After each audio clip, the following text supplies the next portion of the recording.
Hola hermanos, muy buenas tardes, buenas noches ya. Les saludo a todos, a todos en el amor del Señor. Ya un poco más abrigado ya, el tiempo ha estado un poquito más, ya un poquito más frío. Y nuevamente nos encontramos para otra lección, nuevamente nos encontramos para un estudio, nuevamente nos encontramos, ¿cierto?, para poder analizar, para poder entender, aprender. Muchas cosas que solamente lo podemos hacer escudriñando las Escrituras. Y aquí está la Biblia, ¿cierto? Para que ya estemos entrando en la lección número 9 del capítulo 7 del libro de Marcos, el Evangelio de Marcos, como hemos estado, ¿cierto?, semana a semana estudiando y meditando en ella. Le damos a cada uno de ustedes la gran bienvenida, ¿cierto? Una gran bendición y que el Señor les guarde. El Señor esté con ustedes y queremos también comenzar orando y agradeciendo también por la audiencia, por los oyentes, por los hermanos que están siempre siguiendo los estudios. Y también la idea es que usted lo pueda compartir. Saludos a todos, las congregaciones de Boyilco y de Labranza y familia. El Señor les bendiga. También saludamos a nuestros pastores, ¿cierto? Que hacen posible que nosotros podamos seguir adelante también los estudios. Y es muy importante que se nos dé esta oportunidad a los hermanos y a la congregación. Así que todos invitados también para que el hermano que se vaya preparando más adelante tenga el incentivo, el ánimo, el deseo, ¿cierto?, para que pueda también desarrollarse, y eso es lo más importante, desarrollarse en el aprendizaje, en la enseñanza, pueda llegar también a otras personas. Vamos a orar, ¿cierto?, para poder dar comienzo. Padre bueno, gracias Señor, nos apartamos, Señor, un tiempo, nos apartamos un momento de nuestros quehaceres, de nuestra cotidianeidad, Señor, de la vida, para poder también, Señor, aprender de ti, para que podamos, junto a nuestros hermanos, compartir la palabra que tú nos das, Señor. Gracias, Padre amado, por esta hermosa oportunidad. Gracias, Señor, porque esto lo haces tú, solamente tú lo haces posible. Bendito Dios. Oramos, Señor, por las congregaciones tanto de Boyilco como de Labranza, cada uno de los miembros de nuestros hermanos, sus seres queridos, su familia. Padre, tú seas con ellos, guardándole, entregándole, Señor, todo también lo necesario para este tiempo difícil, Señor, pero sabemos que en ti somos más que vencedores. Gracias, Señor, por esta oportunidad, como te decíamos, y ayúdanos, ábrenos la mente, danos entendimiento en lo que vamos a tratar hoy día. Gracias, en el nombre de Jesús. Amén. Y amén. Bueno, nos hemos apartado un lugar también más tranquilo, ¿cierto? Hemos buscado todos los rincones de la casa, todos los rincones, todos los espacios ya los hemos copado para poder llevar a cabo los estudios en un lugar donde también dependen la hora, ¿cierto? Para que no incomodar a nadie, podamos estar de una forma un poco más tranquila y meditando, pensando. Así que esto es bueno. Bien, vamos a invitarles que podamos seguir la lectura en el capítulo 7 de Marcos, como habíamos dicho, y la lección sería la número 9. Tiene por título Lo que contamina al hombre. Se juntaron a Jesús los fariseos y algunos de los escribas que habían venido de Jerusalén, los cuales, viendo a algunos de los discípulos de Jesús comer pan con manos inmundas, esto es, no lavadas, los condenaban. Porque los fariseos y todos los judíos, aferrándose a la tradición de los ancianos, si muchas veces no se lavan las manos, no comen. Y volviendo de la plaza, si no se lavan, no comen. Y otras muchas cosas hay que tomaron para guardar, como los lavamientos de los vasos de beber y de los jarros, y de los utensilios de metal y de los lechos. Le preguntaron pues los fariseos y los escribas: ¿por qué tus discípulos no andan conforme a la tradición de los ancianos, sino que comen pan con manos inmundas? Respondiendo él les dijo: hipócritas, bien profetizó de vosotros Isaías, como está escrito: este pueblo de labios me honra, mas su corazón está lejos de mí. Pues en vano me honran, enseñando como doctrinas de mandamientos de hombres.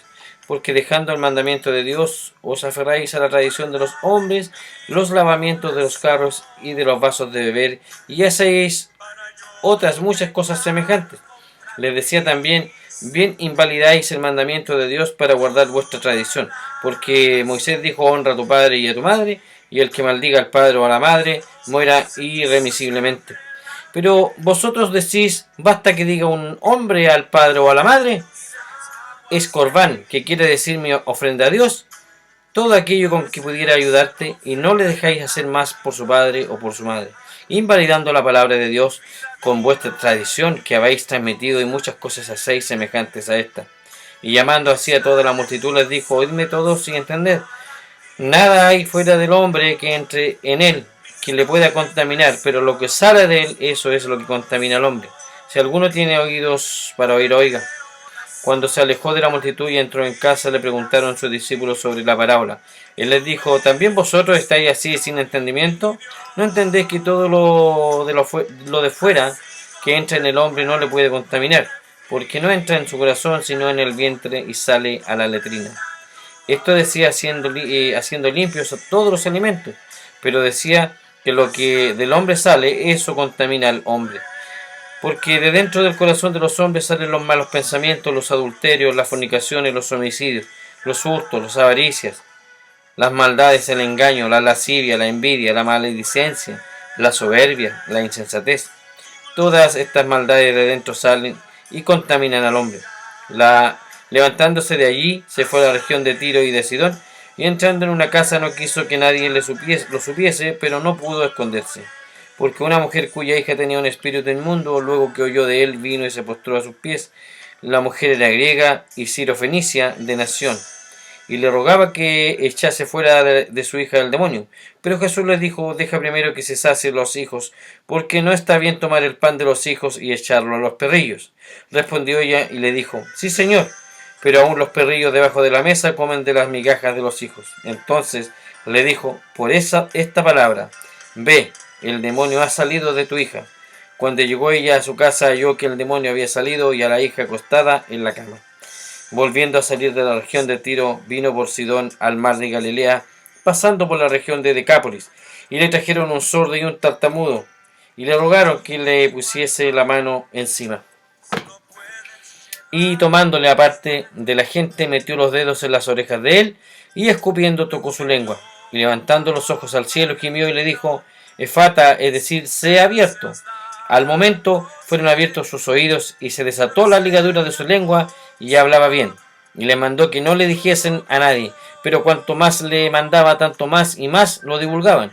Y en gran manera se maravillaban, diciendo, bien lo ha hecho todo. Hace a los sordos oír y a los mudos a hablar.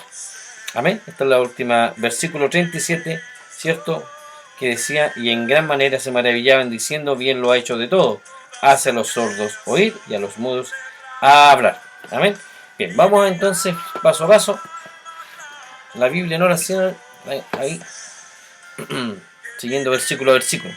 Entonces podríamos decir que en este capítulo se desarrolla el tema del Evangelio de Marco, que consiste en demostrar que el Señor Jesús es el siervo de Dios, que está actuando según la voluntad de Dios.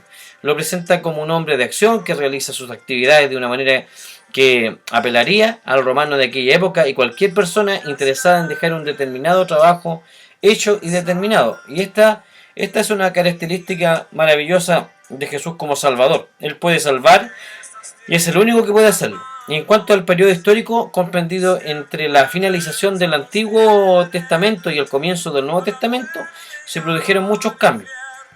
Fue uno de los periodos más importantes de la historia del pueblo israelita. Durante la época de su cautividad y en el periodo entre los dos testamentos, después de que regresaran a su tierra, se registró un desarrollo de nuevos grupos y partidos no mencionados en el Antiguo Testamento. Se trataba de los fariseos, los saduceos, los escribas y los herodianos, de los cuales diremos algo a continuación. Habíamos hablado antes, sí, pero ahora vamos a hacer un breve análisis de cada uno de estos grupos. Los escribas tuvieron un buen comienzo y evidentemente Esdras, recuerden ustedes, era un escriba y el fundador del grupo. Eran los expositores profesionales de la ley. Sin embargo, en la época de nuestro Señor se habían convertido en hombres discutidores de sutileza, más preocupados por la letra de la ley que con el espíritu de la ley. Los fariseos, ya bien los conocemos, tuvieron igualmente un buen comienzo. Surgieron, ¿para qué? Para defender el modo de vida judío frente a toda la influencia extranjera. Eran legalistas, estrictos, creían en el Antiguo Testamento y en política. eran nacionalistas, querían el establecimiento del reino de los cielos, es decir, del reino de Dios sobre la tierra. Los saduceos eran los ricos con una mentalidad social, no tenían profundidad espiritual, querían librarse de la tradición, rechazaban lo sobrenatural, se oponían a los fariseos que aceptaban el elemento sobrenatural y también el Antiguo Testamento. Era muy semejante a los epicureos griegos. Y tenemos acá también otro grupo que son los herodianos, que formaban un partido en los tiempos de Jesús y surgieron como oportunistas políticos. Estrictamente hablando, era un partido que intentaba mantener a Herodes en el trono. Por ahí viene entonces el nombre herodiano. Estos antecedentes nos ayudarán a comprender el incidente o el hecho con el que comenzamos nuestro estudio leyendo, como decíamos, en Marcos capítulo 7, versículo 1. Los fariseos y algunos de los escribas que habían venido a Jerusalén se reunieron alrededor de él. Aquí cabe observar que nuestro Señor había causado tal impresión que estos hombres no resistieron el impulso de venir desde Jerusalén hasta el lugar donde él estaba, desarrollando sus actividades que era en Galilea, ¿cierto? Cruzando el río Jordán hacia la zona de Decápolis, el área de las 10 ciudades. Por eso es Decápolis, que 10 significa 10. Ahora les invito, ¿cierto?, a leer los versículos 2 al 4, que dice que vieron que algunos de sus discípulos comían el pan con manos inmundas, es decir, sin lavar. Porque los fariseos y todos los judíos no comen a menos que se laven las manos cuidadosamente, ¿cierto? Como ahora que está de moda lavarse bien las manos, con mucho cuidado, observando así la tradición de los ancianos. Y cuando vuelven de la plaza, no comen a menos que se laven. Y hay muchas otras cosas que han recibido para observarla, como el lavamiento de los vasos, de los cántaros y de las vasijas de cobre. Y en ese tiempo se estaba produciendo una crisis sobre la persona de Jesús. Más atrás, en Marcos 6:30, habíamos leído que los apóstoles se habían reunido alrededor de Jesús, ¿cierto? Y le habían contado todas las cosas que habían hecho después de que él les hubiese enviado a cumplir su misión. Y ahora también los escribas y los fariseos se presentaron ante Jesús. Seguramente iba a producirse una confrontación entre el Señor Jesús y sus seguidores por una parte y los fariseos y sus partidarios por otra parte. Y el primer grupo estaba ahí formado por sus amigos, sus seguidores, quienes le amaban. Y el segundo grupo estaba compuesto por sus enemigos que procuraban destruirlo, o sea, los fariseos. Siempre ha sucedido de esta manera porque por eso también hay dos grupos. El primero son aquellos que confían en él y el segundo grupo son los que le rechazan. O sea, en estos tiempos hoy día seguimos el grupo que lo rechaza y el grupo, cierto, que confía en él. Eso no ha cambiado mucho. No ha cambiado mucho, ¿cierto? En estos tiempos. Siempre hay personas que lo rechazan. Y ahora surge la pregunta a nivel más personal. Aquí está la pregunta. Dice, ¿en qué grupo te encuentras tú? ¿En qué grupo me encuentro yo? ¿En el grupo que rechazo a Dios o en el grupo que confío en Él? Claramente estamos en el grupo que confiamos en nuestro Señor, ¿cierto? Amén por ello. Entonces esta es una cuestión muy importante. No se trata de saber si tú eres miembro o no de una iglesia o has cumplido con ciertas ceremonias. La cuestión esencial más bien es esta. ¿Cuál es tu relación con Jesucristo? Esta es la pregunta más importante. Este grupo era evidentemente una delegación especial enviada desde Jerusalén a Galilea para espiar a Jesús. Y eran los opositores intelectuales que tenían la misión de hacer caer a Jesús en una trampa. Entonces, la forma en que el Señor se defendió a sí mismo constituye para todo cristiano otra prueba de su deidad. Según el Evangelio de Juan 7:46, el testimonio de sus enemigos sobre él era el siguiente: jamás hombre alguno ha hablado como éste habla. Por supuesto, para ellos no resultaba difícil encontrar alguna falta en el Señor Jesús, porque él no hacía ningún caso de las tradiciones de sus enemigos. Ahora bien, ¿cuáles eran sus tradiciones? No estaban simplemente criticando a sus discípulos por una infracción a los buenos modales, ¿cierto? Hoy día se está multando, ¿cierto? Se está infraccionando a las personas que hoy día no cumplen cuarentena y no cumplen, además, toque de queda, ¿ya? Entonces, aquí estas personas, estos fariseos, no solamente estaban preocupados de ellos, ¿cierto? No eran solamente los buenos modales, sino por el hecho de que el Señor no les hacía cumplir las tradiciones a ellos, ¿ya? Atacaban al Señor Jesús. Y en cuanto a su interpretación del Antiguo Testamento, se trataba de una limpieza ceremonial, ¿ya? Y no tenía nada que ver con precauciones sanitarias. Teniendo en cuenta, yo no estaba preocupado que si se iban a enfermar o no. Era solamente religiosidad, solamente era, cierto, algo ceremonial. y tenían en cuenta a sus lectores, por ejemplo, romanos. Marco explicó que esta costumbre de la limpieza ceremonial era peculiar a Israel, lo cual era una realidad. Y Dios había, ¿qué cosa? Había proporcionado a Israel mucha información sobre la limpieza. No podemos desconocer eso. Y en el Antiguo Testamento, en el libro de Levítico, hay numerosas instrucciones sobre la limpieza. Y a este aspecto se daba mucha importancia porque Dios les estaba enseñando a los israelitas la gran lección de que un pecador tenía que ser limpio, pero antes que pudiese disfrutar de compañerismo y comunión con un Dios santo.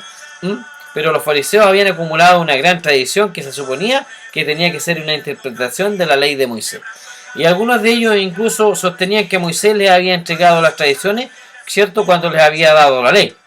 Y con el tiempo estas tradiciones se convirtieron en la interpretación de la ley, llegando a qué cosa, a producirse una gran desviación de las tradiciones de lo que había sido el propósito real de la ley. ¿Ya? No era algo religioso, ni ceremonial, ni nada de eso. No era el propósito de la ley. Y aquí en nuestro pasaje bíblico algunas de estas tradiciones son descritas detalladamente, como por ejemplo las de limpiar ceremonialmente los vasos, los jarros, las vasijas de metal y las mesas. Y todo esto constituía una tarea pesada, ¿cierto? A la vez que era una representación enteramente exterior. La palabra utilizada para lavar era bautizar. Entonces uno puede fácilmente ver que alguien podía implicarse hasta tal punto en el ritual de la religión que llegase a olvidar el propósito total de la ley, que era lograr que una persona se pusiese en condiciones apropiadas ante Dios, antes de poder establecer una relación con Él. Entonces, en la actualidad nos enfrentamos con esta clase de problemas que hay muchas personas dispuestas a discutir con diversos argumentos, ¿cierto?, temas religiosos, cuando la preocupación principal debiera ser el concentrarse en la persona de Jesucristo. Esa es la razón principal donde nosotros debiéramos de preocuparnos y de concentrarnos en la persona de nuestro Señor Jesucristo. Pero así era la ley. Así era la ley. Concentraban en todo lo de afuera. Y el Señor daba clara respuesta a lo que uno debiera interesarse. Entonces los fariseos y los escribas le preguntaron: ¿por qué tus discípulos no andan conforme a la tradición de los ancianos, sino que comen con sus manos inmundas? Esta acusación dirigida contra sus discípulos iba, por supuesto, dirigida personalmente contra Jesús, porque ellos eran sus seguidores. Y observemos la forma enérgica en que Jesús les respondió. El versículo 6 les dijo: bien profetizó Isaías de vosotros, hipócrita, le dijo, ¿cierto? Como está escrito: este pueblo con los labios me honra, pero su corazón está muy lejos de mí. Está muy lejos de mí. Esta gente estaba muy lejos del Señor Jesús. Entonces, un hipócrita es alguien que solo está actuando, interpretando su papel. Imagínense que la palabra se utiliza mucho para hablar de los actores en el escenario artístico, ¿cierto? Porque interpretan algo, pero realmente no le corresponde a ellos, ¿cierto?, de forma real, sino que están actuando. Y a estas personas el Señor Jesús les llama hipócritas. Ellos estaban cumpliendo con un ritual religioso sin experimentar en absoluto ninguna realidad. Entonces los labios y el corazón bien podían haber pertenecido a dos diferentes personas. Y estas personas no tenían más experiencia espiritual que un títere manipulado por un tercero. ¿Ya? Así había una comparación más o menos con respecto a estas personas, ¿cierto?, que eran manipuladas. Un títere, usted sabe que lo manipula, lo mueve para todos lados. Entonces el Señor Jesús le llamaba hipócrita. Y hay muchas personas hoy que simplemente van cumpliendo el ritual de la iglesia. Lamentablemente, que no ocurra esto en nuestras iglesias, hermanos. Vamos cumpliendo ese rituales. Pero para que este sea genuino, auténtico, el corazón debe estar implicado aquí. Y esto es oportuno citar la carta de los Romanos, ¿cierto?, en el capítulo 10, versículos 9 y 10, para que usted lo anote. Dice que si confesáis con tu boca a Jesús por Señor y crees en tu corazón que Dios le resucitó de entre los muertos, serás salvo. Porque con el corazón se cree para justicia y con la boca se confiesa para salvación. En la actualidad las personas se ocupan en conocer los credos y confesiones de la iglesia, ¿cierto?, en participar en la adoración pública y en muchos otros detalles. Pero todo ello puede convertirse en una cuestión de tradición sin implicar una relación y un trato directo con el Señor Jesucristo. Y si vamos otra vez, volvemos a Marcos 7, Vemos en el versículo 7 al 9 también que dice que más en vano me rinden culto, enseñando como doctrinas preceptos de hombres, dejando el mandamiento de Dios. Os aferráis a la tradición de los hombres, dice. También les decía astutamente, violáis el mandamiento de Dios para guardar vuestra tradición. O sea, para ellos la más importante es la tradición. La adoración queda vacía, inútil, cuando las reglas humanas ocupan el lugar de la palabra de Dios.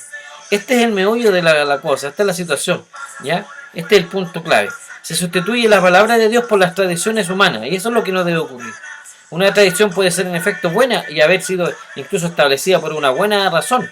Sin embargo, se convierte en algo malo o perjudicial al convertirse en generaciones posteriores, en un sustituto de la palabra de Dios. Y esto es lo que le había sucedido a aquellos escribas y fariseos. La palabra de Jesús continúa diciendo en los versículos 10 al 13, porque Moisés dijo: honra a tu padre y a tu madre, y el que hable mal de su padre o de su madre, que muera. Pero vosotros decís, si un hombre dice al padre o a la madre cualquier cosa mía con que pudieras beneficiarte, es corbán, es decir, ofrenda a Dios. Ya no lo dejáis hacer nada en favor de su padre o de su madre, invalidando así la palabra de Dios por vuestra tradición, la cual habéis transmitido, y dice, y más encima, hacéis muchas cosas semejantes a estas. Ahora les estaba poniendo un ejemplo de los que estaban haciendo. En la ley, uno de los mandamientos de Dios establecía que se debía de honrar al padre y la madre, pero la tradición humana les permitía evadirse de esa responsabilidad, ¿cierto?, hacia sus padres. Y si un hombre no deseaba ayudar a sus padres, cuando estos fuesen ya mayores y estuviesen pasando necesidad, dedicaría sus posesiones a los recursos necesarios para sostener a sus padres, al sacerdote en el templo. Dichos recursos eran declarados corbán, que significa una ofrenda, en donación, una donación. Entonces, según la tradición de los escribas, ese hombre quedaba exento de ese mandamiento de Dios, y sus padres quedaban legalmente excluidos de cualquier reclamación contra él. A la muerte del hombre, su patrimonio quedaba entonces para el templo. Él estaba diciendo que la tradición era perniciosa y contradecía la intención de la ley de Dios, que era honrar al padre y a la madre. Y esa era una responsabilidad que las personas debían cumplir. Y al continuar el pasaje ante nosotros, vemos que el Señor iba a entrar en detalle, ¿cierto? En el versículo 14 y 15, ahí entra más en detalle, y llamando de nuevo a la multitud les decía: escuchadme todos y entended, no hay nada fuera del hombre que al entrar en él pueda contaminarlo, sino lo que sale de adentro del hombre es lo que contamina al hombre. Él estaba diferenciando entre lo que era externo y lo que era interno, y señalando lo que era real. La religión no es algo que uno se puede aplicar como si fuese una crema, ¿cierto?, frotándose, ¿ya?, en las manos, ¿cierto? No tiene que ver con detalles como, por ejemplo, comer o abstenerse de comer. Observemos entonces que él entró en la casa, sus discípulos vinieron y le preguntaron sobre la parábola. El versículo 18 al 20 dice: y les dijo: ¿también vosotros sois faltos de entendimiento? ¿No comprendéis que todo lo que está afuera entra al hombre no comprendéis que todo lo que de afuera entra al hombre no le puede contaminar, porque no entra en su corazón, sino en el estómago, y se elimina, declarando así limpios todos los alimentos? Y decía: lo que sale del hombre es lo que contamina al hombre. El versículo 21 al 23 dice: porque de adentro del corazón de los hombres salen los malos pensamientos, las fornicaciones, los robos, homicidios, adulterios, avaricia, maldades, engaño, sensualidad, envidia, calumnia, orgullo, insensatez. Todas estas maldades de adentro salen y contaminan al hombre. Entonces podemos tener la seguridad que si abrimos el diario de la mañana, ¿cierto?, en cualquier parte del mundo en que vivamos, y lo leemos, encontraremos que los elementos de esta lista, ¿cierto?, han salido del ser humano en las últimas 24 horas, ¿cierto? Toda esta maldad. Están los malos pensamientos, nosotros vemos la noticia cada rato: inmoralidad sexual, relaciones sexuales ilegítimas, robo, asesinato, codicia, maldad, engaño, vicio, sensualidad, envidia, calumnia, chisme, orgullo, y podemos seguir alargando la lista. Todo esto surge del corazón del hombre. Es por tal motivo que el Señor Jesús dijo que el que no nace de nuevo no puede ver el reino de Dios. Pero el relato continúa y leemos el versículo 24 al 30 que dice que levantándose de allí se fue a la región de Tiro y entrando en una casa no quería que nadie lo supiera, pero ¿qué pasó? No pudo pasar inadvertido, sino que enseguida al oír hablar de él, una mujer cuya hija tenía un espíritu inmundo fue y se postró a sus pies. La mujer era gentil, sirofenicia de nacimiento, dice, y le rogaba que echara fuera de su hija un demonio que había. Y él le decía, deja que primero los hijos se sacien, pues no está bien tomar el pan de los hijos, ¿cierto? Y echarlo a los perrillos. Pero ella respondió y le dijo, es cierto, señor, pero aún los perrillos debajo de la mesa comen las migajas de los hijos. Y le dijo, por esta respuesta, vete, el demonio ha salido de tu hija. Cuando ella volvió a su casa, halló que la niña estaba acostada en la cama y que, ¿qué pasó? El demonio había salido. Entonces podemos ver que en Mateo 15 nuestro Señor salió de su propia tierra y se encontró con esta mujer griega, ciudadana de Tiro, dice, que vino a Jesús con una actitud de fe. Al principio la forma en que el Señor la trató, ¿cierto? Podría ser como fuerte, áspera, pero esta mujer fue una sobresaliente ejemplo de fe que Jesús encontró fuera de su pueblo. Y el Señor respondió a su petición. Uno se pregunta si el Señor no habrá ido a esa región con el propósito específico de responder a la fe de aquella mujer. Jesús salió de Tiro y de Sidón y atravesó Decápolis en su camino hacia el mar de Galilea. Y la palabra Decápolis, como habíamos dicho, traducida significa 10 ciudades. Era como un distrito que abarcaba 10 ciudades y mayormente al este del río Jordán. Esa era la ubicación. Era un área cercana al mar de Galilea. Y el Señor realizó importantes actividades en esta zona. Y las multitudes también acudieron a aquellas ciudades, ¿cierto?, donde supieron de él. Y el versículo 31 al 37 también nos detalla eso. Dice que volviendo a salir de la región de Tiro, pasó por Sidón y llegó al mar de Galilea, atravesando la región de Decápolis.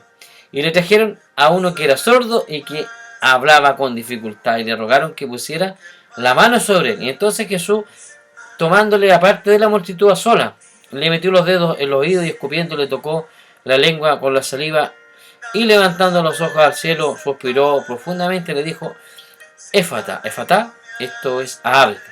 Y al instante se abrieron sus oídos y desapareció el impedimento de su lengua. Y hablaba con claridad. Y Jesús les ordenó que a nadie se lo dijeran, pero mientras más se lo ordenaba, tanto más ellos lo proclamaban. ¿Qué pasó ahí? Se asombraron en gran manera diciendo, todo lo ha hecho bien. Aún los sordos hace oír y a los mudos a hablar. Verdaderamente lo que Jesús hizo durante entonces ese milagro fue una ayuda, un estímulo para la fe. Y al examinar el caso de la idea total revela que la condición de este hombre determinó que Jesús utilizase este método. En primer lugar, sus oídos fueron abiertos, para que él pudiese oír. Después de esto fue aparentemente inútil intentar que la multitud permaneciese en silencio. Entonces fue este milagro el que causó un gran impulso a la actividad del ministerio de Jesús, que ya había traspasado todos los límites. Y en aquel momento la presión ejercida sobre Jesús era, humanamente hablando, insoportable, ¿cierto? Pero a pesar de dicha presión, las cargas de la multitud, de las tensiones de aquellos días largos y agotadores, el cansancio del cuerpo, la multitud pudo decir, todo lo ha hecho bien. Jesús todo lo ha hecho bien. No podemos menos que recordar el relato de la creación en Génesis 1, ¿cierto? Cuando Dios creaba, y que el escritor de aquellas páginas añadió repetidamente la frase, y vio Dios que era bueno. Él hizo todas las cosas bien desde el principio. Pero ¿qué pasó luego? Luego entró la desobediencia, el pecado, la rebelión, y el ser humano se alejó de Dios, dio la espalda a Dios. Por tal motivo, entonces, hermano, les recuerdo que se inicia una relación con Dios. Si inicias una relación con Dios por la fe en Jesucristo, aceptándole como tu Salvador, y le permites que Él intervenga en tu vida para irla transformando, tú también podrás comprobar que todo lo que Él haga contigo lo hará bien. Todo lo que hace Jesucristo lo hace bien. Todo lo que hará contigo lo hará bien. Porque Dios todo lo ha hecho bien. Porque Dios todo lo hace bien. Y porque Dios todo lo hará bien. Amén. Maravilloso estudio, maravillosa, ¿cierto?, parte, maravillosa mensaje y maravilloso relato de Marcos. Vemos acá cómo expresa Marcos, cómo narra toda esta etapa, ¿cierto? Cómo la vida de Jesús es llena de acción en ejercicio pleno de su misión. Y hermoso ver cómo el Señor Jesús hacía tantas cosas, tantos milagros. Pues hacía todo bien, como dice su palabra. Todo lo ha hecho bien. Y por eso agradecemos a Dios, porque todo lo ha hecho bien en nuestra vida. Todo lo hace bien en nuestra vida. Todo lo hará bien en nuestra vida. Así que esa es una estrecha relación. Cuando hay una estrecha relación con el Señor Jesús todo lo hace perfecto. Amén. Hermoso. Bueno, vamos a ir concluyendo con algunas preguntas que tenemos para usted. Las preguntas que tenemos para usted, usted sabe que estas vienen exclusivamente para usted. Son exclusivas. Y me las envía, adivinen quién. Bueno, no, la palabra está mal dicha, adivinen. Es una forma de decir, pues no vamos a estar adivinando nosotros. Bueno, esto me lo envía el pastor Luis, nuestro pastor Luis, ¿cierto? Que está preocupado también de usted, ¿cierto? Está preocupado y por eso deja estas palabras, estas preguntas de reflexión. Primera pregunta: ¿qué ejemplos de nuestra cultura religiosa son exponentes del mismo problema de suplantar el mandamiento de Dios por la tradición? ¿En qué forma podemos estar invalidando el mandamiento de honrar al padre y la madre? ¿Cómo podemos limpiar nuestro corazón de las contaminaciones mencionadas por Jesús? Dijimos, la lista era muy grande. Lo que realmente es cierto es sale del hombre. ¿Qué gestos pueden hacer cambiar a Jesús de un no o un sí en mi vida? ¿Qué forma adopta la discriminación religiosa entre nosotros? ¿Y cómo se relaciona la fe con la humildad? Hay otras preguntas también que dicen acá: ¿qué aptitudes adopto frente a los discapacitados? ¿Y qué ministerios realiza la iglesia para ayudar a los discapacitados? Ahí estamos. Buenas preguntas. Estamos, creo que, una forma de poder ver qué estamos haciendo bien, qué estamos haciendo mal, qué nos falta por hacer. Y la otra pregunta final dice: ¿cómo se manifiesta la sordera espiritual o la ceguera espiritual hoy? ¿Cómo se manifiesta la sordera espiritual o la ceguera espiritual? Cuando uno no quiere escuchar, no quiere entender, no quiere tampoco, ¿cierto?, abrir sus ojos frente a la realidad y la verdad, que la verdad es Cristo. La única verdad es Cristo. Bien, hermanos, vamos a ir despidiendo ya esta jornada, esta lección, lección 9 de Marcos 7. Lo vamos a hacer orando y nos disponemos entonces, ¿cierto, hermanos, para poder ir despidiéndonos ya? Padre, gracias, Señor. Gracias, Padre, por este tiempo, por la oportunidad que tú nos das. Agradecemos tu presencia, agradecemos que tu Espíritu Santo es quien nos ayuda a entender. Tu Espíritu Santo no es por nuestra fuerza, sino que es porque en medio del Espíritu Santo nos provee de todo conocimiento, de toda sabiduría. Dice tu palabra que cuando le pedimos y cuando necesitamos sabiduría, el Señor nos la concede. Por eso pedimos sabiduría, Señor. Padre, gracias, bendito Señor, y ayúdanos también para poder descansar en tu palabra, descansar en tu presencia, descansar en tus brazos. Bendito Dios, oramos en el nombre del Padre, del Hijo y del Espíritu Santo. Amén y amén. Saludamos a nuestros seres queridos, a nuestros seres amados, nuestros hermanos en la fe, nuestros pastores, ¿cierto? Nuestros hermanos también ancianos de la iglesia y nuestros pastores ancianos también. Que el Señor los guarde y los bendiga. Y nos vemos hasta la próxima semana en otra oportunidad para poder también estudiar el libro de Marcos. Seguimos en el libro de Marcos, pero en el capítulo ya 8, en la lección 10. Señor le bendiga, ¿cierto? Les guarde, que tengan una excelente semana.